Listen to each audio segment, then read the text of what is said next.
For most of us, honey is just a sweetener, right? Something you put in your tea. But what if I told you it's so much more than that? It's this golden elixir, really, a product from some of nature's hardest workers, with a story that ties together ancient civilizations, modern medicine, and the entire global economy. So let's dive into the incredible story of honey. Okay, let's kick things off with a really provocative idea. Now, this is just a hypothesis, right? It's not proven fact, but it suggests that there might be a link between how much a country values honey and its influence on the world stage. That's a pretty wild claim, and it immediately signals that there's way more going on with honey than we might think. Maybe it's hinting that a deep connection to nature is a source of real strength. All right, so to start, let's ground ourselves in the here and now. We're going to look at how honey works in the modern world, where it's both this huge industrial product and a treasured tradition. Welcome to what you could call the global bee economy. So who are the big players on the world stage when it comes to honey? Well, take a look.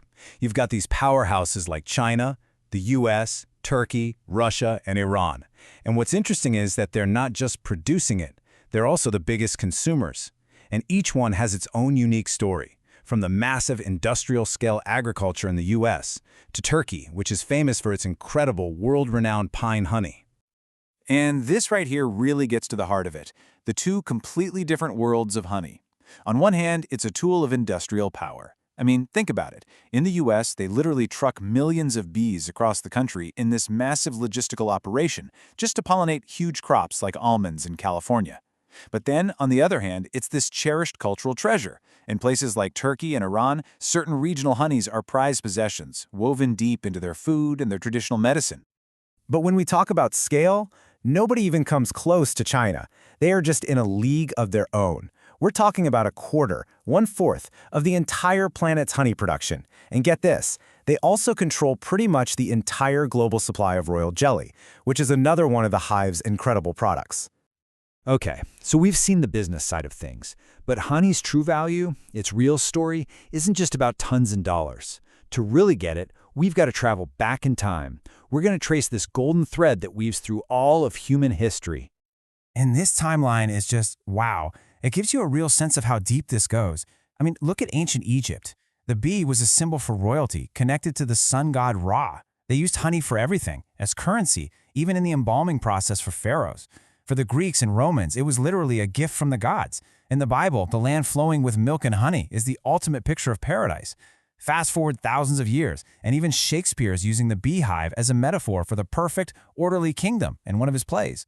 And this wasn't just a European or Mediterranean thing, not at all. In the Quran, there's a whole chapter, Surah An-Nahl, which is literally named the bee, and it talks about honey as a form of healing for humanity. And way over in the Americas, the Maya civilization had their own special relationship with a unique stingless bee, using its honey in sacred rituals for centuries. So you have to ask, why all this respect? Why was it so sacred? Well, it wasn't just symbolism. Our ancestors knew something that we're only now rediscovering with modern science. Honey is an incredible healer. So let's connect that ancient wisdom to what we can prove today. I mean, we're talking ancient wisdom here. You can go all the way back to Hippocrates, the father of modern medicine.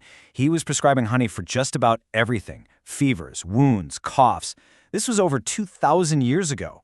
Roman soldiers would even carry honey onto the battlefield to slap on their injuries. And this is the really cool part. Modern science is now proving what our ancestors just knew from experience. We now have the data to back it up. We know for a fact that honey has powerful antimicrobial, antioxidant, and anti-inflammatory properties. So what's the secret sauce? How does it actually work? Well, it's basically this brilliant natural three-pronged attack. It's highly acidic, there's very little moisture for bacteria to grow in, and it naturally produces a little bit of hydrogen peroxide.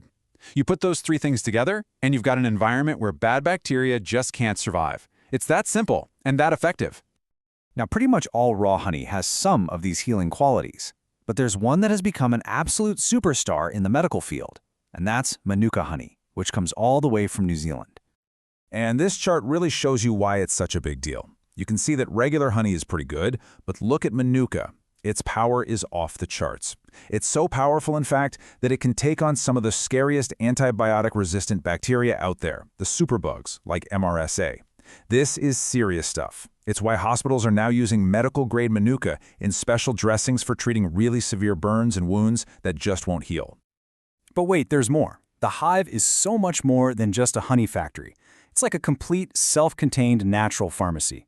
You've got propolis, which is sometimes called bee glue. It's a super powerful antibacterial and antiviral. Then there's royal jelly, which scientists are looking at for its potential to fight aging and even protect our brains. And get this, even bee venom is being researched as a possible treatment for things like arthritis and MS. Okay, so we've been on quite a journey, right? From the global economy, back through ancient history, and right up to the cutting edge of modern science. So, what's the big takeaway? Why does this golden elixir, this thread connecting it all, matter so much to us, right here, right now? When you put it all together, it's pretty clear. Honey isn't just a food. It's this real, tangible, golden bridge that connects us, our culture, our history, directly to the natural world. It represents thousands of years of human story, and it comes from an ecosystem that, let's be honest, we completely depend on to survive. And that brings us to the final, and maybe the most important question of all. This golden bridge connects us directly to the health of our planet and to these tiny creatures that make so much of our food system possible. So the question is, are we taking care of that bridge? Because protecting them, protecting the bees, isn't just about honey. It's about ensuring that this vital connection and the health of our planet is there for generations to come.